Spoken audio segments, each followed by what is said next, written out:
from fat. I'm sorry to tell you, it didn't dawn on me, it was someone else who pointed out to me that actually if you put enough sugar in the meal, you don't even have to reduce the fat calories to reduce the percentage. That if you put it, since there was no ceiling on calories, if you added enough sugar, you could simply, the percentage from fat would decline. And you all know enough physiology to know it all ends up as fat after I eat it. Okay. So when I say federal policies have changed, I'm not saying that the dietary guidelines weren't constructive, but I'm saying that they backfired in this case. There are other details, but I am worried about talking too long. So if you want to know more about details of the way the federal government regulates the program, you can ask them during Q&A. There is one element of federal policy, however, that I would like to call attention to, because there's a myth out there that needs to be looked into more carefully. And that's the belief that federal commodities, that the commodity donations, which are very important to food service directors in breaking even, in keeping their operations afloat, are all high-fat meat and cheese and fruits in, heavy syrup. There was a time when that was a fairly good description of the commodity profile, but it's a long time since that's been true. But commodities got a very bad rap in the late 80s, and it's very interesting what happened. We had a dairy surplus. It became unmanageable. Anybody remember reading about cheese giveaways? Anybody's grandparents? Okay, well, in the early 1980s, the federal government was giving away huge blocks of cheese, kind of like Velveeta cheese. It actually happens to make a very tasty macaroni and cheese, that kind of thing. But in any case, the dairy surplus literally became unmanageable. Anybody see the movie Deep Impact? Do you remember the caves under Kansas City, the limestone caves, where they were going to stash the winners of that lottery when the asteroid hit and the seas? Okay, those caves really exist. Okay, they are the Department of Agriculture's inland dairy storage facility. And they finally got filled up. And so the government had to do something about the dairy surplus, and what they did was something called the whole herd buyout. And it's what it sounded like. The Department of Agriculture offered to buy the entire herd of dairy cows of any farmer who was willing to go out of the dairy business. So the federal government bought all these cows to try to reduce the amount of dairy surplus. And then they had all these cows, and of course they weren't going to put them in a pasture somewhere to make it look bucolic, so they slaughtered them, and then they had all that meat. And so then the school lunch program got very large donations. They've been getting very large donations of cheese. They now got very large donations of beef. And then the lamb and pork producers got mad and said that they weren't getting their share bought, and that the dumping of all this beef on the market was ruining their price structure, and so the Department of Agriculture then bought a lot of lamb and a lot of pork. And so the school lunch program was actually, for a time, flooded in those particular commodities, and that's right when Public Voice for Food and Health discovered the commodity profile of the school. So there's a historical root to this image, but I just want to tell you that school food, that commodities has really reformed, and in a classic move, they've also changed their name. Okay, so they are no longer going to be known as commodity foods, but now as USDA foods. Changing your name when you're trying to get away from an unpleasant image is an important strategy in public life and public policy. Okay, enough of that. The final explanation for all of this change was that marketing has changed, the marketing of foods to the school food industry.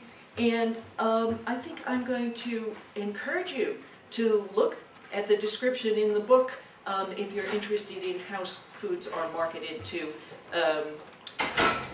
food service operations. I don't know how I thought they did it before I started this research. I knew they didn't go down to the grocery store and pick it up, but I didn't realize that there was this elaborate infrastructure aimed at getting food service operations to purchase, your product for school lunch, and breakfast. But if you think about it, of course, right? it's 7 billion meals a year. You could get your product into 7 billion meals a year. I think the only people who succeeded were the spork makers. But in any case, it's a huge market. Okay, so what can we do about this? I've done the sort of sad story of how we got here, which I have to say is really a lens on the changes in our food system. But what can we do about this? Farm to cafeteria, efforts to help food service operators procure from local farmers, a win-win situation. The kids win because they get fresher foods. The community wins because the farmers stay in business and the land doesn't get turned over to strip malls or subdivisions. The animals win because they're farmers have those windbreaks where bird life and animal life. The atmosphere wins, the biosphere wins. So farm to cafeteria is a wonderful approach. It's also one that's very difficult to implement in some circumstances. There's been a terrific learning curve going on. When I first heard about farm to cafeteria, school food operators were mostly saying, well, are there things on our menu that we could get locally? Instead of having apples shipped from Washington State to New York, could we buy our apples in New York State, the second largest apple producer in the nation? So New York Harvest for New York kids buys New York apples for New York kids. There's been a real major learning curve so that now we're doing sophisticated assessments of what a region can produce and trying to generate menus that make as full as possible a use of what's produced locally and regionally. The second strategy, I guess, in terms of what we can do about all this, I have had it under changing the children. But what I mean by changing the children is using techniques like school gardens or curricula that cook with children in the classroom, or food-based curricula to influence students' food preferences. And on the whole, the younger you begin, the more likely you are to have an impact. We could revise those nutrition standards again, and in fact the Institute of Medicine has released a study, and for those of you who are really deep into the school food situation, you want to take a look at the IOM recommendations. One of the things that struck me so forcefully when I was looking at the school food nutrition standards is that potatoes were far and away the most popular vegetable, followed by corn. Now, biologically, corn is a grain. I treat it as a vegetable at home. I think of it as a vegetable, but it isn't really a vegetable. And potatoes and corn, I mean, I won't ask if there's anyone here present who has ever dieted or known anyone who has dieted, but if you know anyone who has dieted, you know that the first thing most of us do is try to cut back on the starchy foods, and we consider potatoes to go in the category with bread and rice, not in the category with lettuce and carrots. So the school food menu standards, unfortunately, made no distinction whatsoever among kinds of vegetables.